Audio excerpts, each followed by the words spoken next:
नमस्कार दोस्तों, आप सभी को गणेश संकष्टी चतुर्थी व्रत की हार्दिक शुभकामनाएं।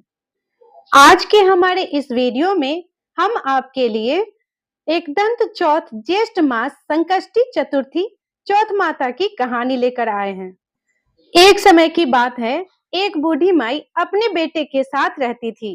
बूढ़ी माई 12 महीनों का चौथ का व्रत किया करती थी। वो हर महीने के चौथ को 5 चूरमे के लड्डू बनाती थी, जिसमें से एक चौथ माता का, एक गणेश जी महाराज का, एक गाय का निकालकर दान करती, एक अपने बेटे को खिलाती और एक खुद खाती थी।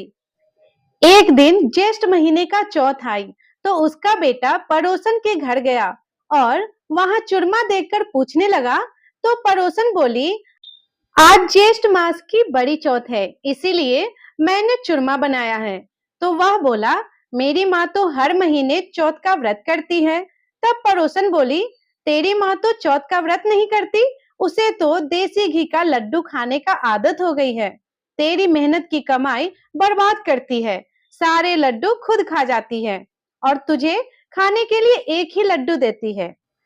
वो लड़का पड़ोसन की बातों में आ गया और अपनी माँ से बोला, माँ, तुम घी के लड्डू खाती रहती हो और मुझे बस एक ही लड्डू देती हो, इसीलिए अब से तुम्हें यह चौथ का व्रत करना छोड़ना होगा।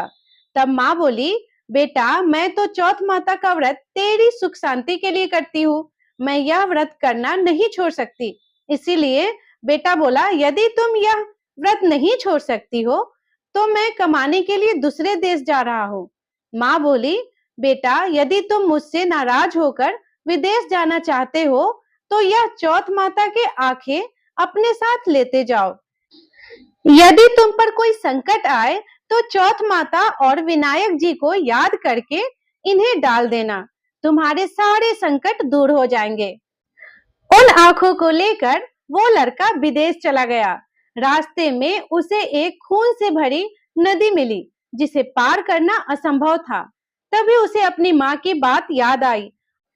उसने एक आंख को चौथ माता का नाम लेकर उस नदी में डाल दिया और कहा, हे चौथ माता, यदि मेरी माँ सच्ची है और वो मेरे लिए व्रत करती है तो ये नदी दूध और पानी से भर जाए और मुझे रास्ता मिल जाए। लड़के के ऐसा कहते हुए ही नदी दूध और पानी से भर गई, उसे रास्ता मिल गया। आगे चला तो रास्ते में भयानक जंगल में एक शेर मिला, जो उसे खाने के लिए उस पर झपटा लगाया। उसने एक आंख चौथ माता को याद करके उस शेर के ऊपर फेंक दिया। शेर भी पीछे हट गया। आगे चलकर एक नगर में पहुंचा तो उस नगर के राजा के यहाँ रोज एक मिट्टी के बर्तन में अलाव पकता था। वो अलाव तब पकाकर तैयार होता था जब उसमें एक आदमी की बलि दी जाती थी, यानी एक आदमी को बर्तन के साथ चुन दिया जाता था। उस लड़के ने देखा कि नगर में एक बूढ़ी माई अपने घर के बाहर बैठी आटा पीसती जा रही है और रोती जा रही है।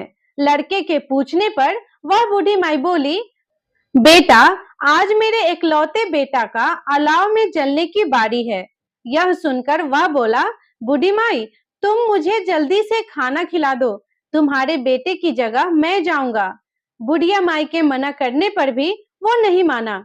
राजा का बुलावा आने पर हाथ में चौथ माता के आंखें और एक जल का लोटा लेकर अलाव में बैठ गया। दूसरे दिन अलाव पककर तैयार हो गया। जब अलाव से बर्तन निकाला तो बर्तन से आवाज आई, धीरे धीरे करो भाई, अंदर मैं बैठा हूँ। बुढ़िया माई के आश्चर्य का ठिकाना नहीं रहा। राजा को जब यह खबर मिली तो राजा स्वयं ही यह देखने आए और लड़के की आवाज सुनकर बोले, अंदर कौन है, कोई भूत प्रेत है या कोई देवता? तभी वह लड़का बाहर आ गया। बूढ़ी माई और राजा के पूछने पर उसने कहा, ये चमत्कार चौथ माता और विनायक जी महाराज के व्रत का है, जो मेरी माँ हर महीने मेरी लंबी आयु के लिए करती है। उन्हीं के प्रताप से आज मेरा ये भयानक संकट दूर हुआ है। ये सुनते ही राजा ने पूरे नगर में ऐलान करवा दिया कि सभी सुहागन महिलाएं, बेटे की माँ और कुंवारी कन्याएं चौथ माता का व्रत करे। हो सके तो 12 महीने की चौथ का व्रत करे, नहीं तो 4 बड़ी चौथ का व्रत अवश्य करे और वो भी ना हो तो 2 चौथ को अवश्य ही करें।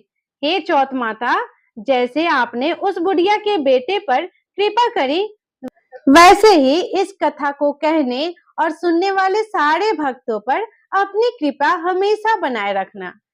तो प्रेम से बोलिए चौथ माता की जय, गणपति महाराज की जय। तो प्रिय श्रोताओं, ये थी चौथ माता की पौराणिक कथा।